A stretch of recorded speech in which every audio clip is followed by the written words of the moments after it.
Et cap sur l'emploi et la conférence de rentrée de la CGT, c'était ce matin à la salle Alain Colas, rue de la Marbrerie à Lille. L'occasion pour les 500 militants présents de faire un point sur l'activité du syndicat.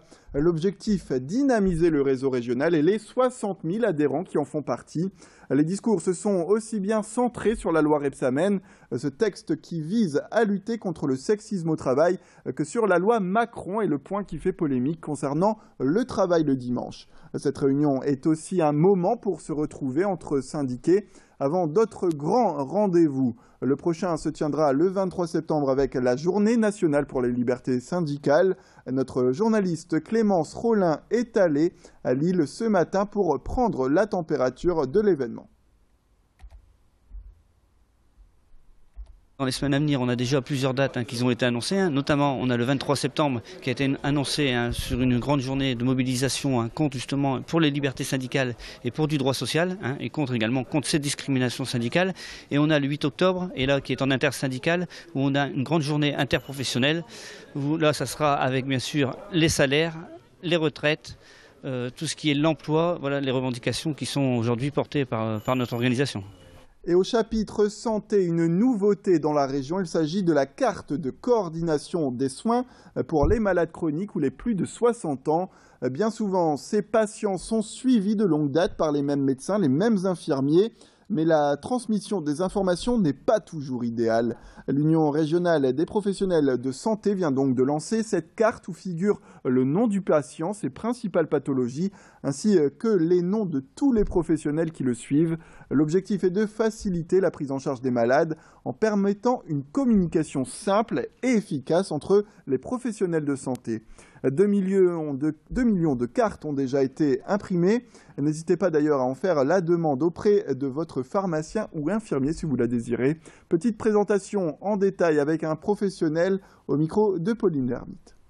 C'est plus pour que la prise en charge soit la meilleure possible et la plus rapide possible et la plus adaptée pour une meilleure prise en charge du patient en fait, avec une relation, une communication entre les différents acteurs de santé pour qu'il n'y ait pas de perte de temps dans la prise en charge et que chacun des professionnels de santé ait les informations le plus rapidement possible sur les différents problèmes du patient ou antécédents du patient ou thérapeutiques du patient.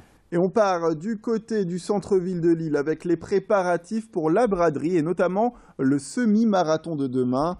Un rendez-vous sportif de taille qui nécessite aujourd'hui une organisation importante. Pour rappel, 15 000 dossards ont été distribués cette semaine, un chiffre qui tend à augmenter puisque les organisateurs comptent en fournir 20 000 l'année prochaine. Déjà lors du semi-marathon de 2014, 57 312 bouteilles d'eau au total ont été fournis aux participants, de quoi donner l'impression de ce que ça donne. Le semi-marathon de demain est aussi riche en nouveautés avec un parcours pour la première fois adapté en e-sport, avec d'un autre côté les habitués qui devront s'habituer justement à un nouveau changement puisque à cause de travaux, le passage du côté de la citadelle est annulé. Il y aura donc une déviation. Notre journaliste Clotilde Léguevac a pu faire le point avec un des organisateurs. Les coureurs traditionnels vont regretter cet espace qui était le poumon vert de la course. Les très bons coureurs, les professionnels, eux, vont pas le regretter parce que le bois de Boulogne n'est pas très roulant. Il y a des petites descentes, des petites montées. C'est très irrégulier comme revêtement. Donc ça, c'est une chose. Ça sera certainement un peu moins poétique de passer par le boulevard de la Moselle, mais tout le monde sera content de descendre son temps pour les meilleurs de quelques secondes et pour la masse des concurrentes de plusieurs minutes. La braderie toujours dans ce flash avec une bonne nouvelle pour les bradeux hyper connectés. Qui n'a pas connu la panne de batterie de portable en pleine rue sans possibilité de recharger? Qui s'est aussi mis le forfait à mal en tentant vainement de trouver un signal pour effectuer une recherche sur Internet? La firme Orange ouvre pour eux un stand Place Riour dès demain pour aider ceux qui souhaitent profiter tout simplement du Wi-Fi ou recharger très rapidement leur mobile. L'entreprise a aussi pensé à adapter son réseau en le déployant suffisamment pour faire face au flux d'appels qui devrait arriver. Il ne devrait pas y avoir de ligne coupée. La directrice d'Orange nous en dit plus sur ce dispositif.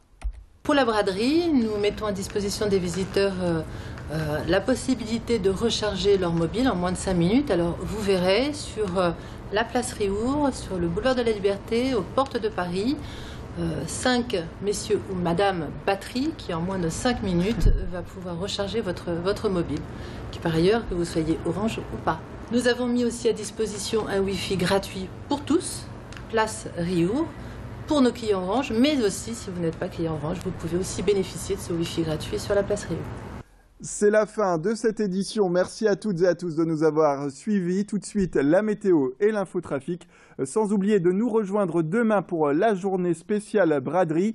Nos équipes de journalistes seront sur place pour vous faire vivre toute la journée l'événement de l'intérieur. Restez avec nous.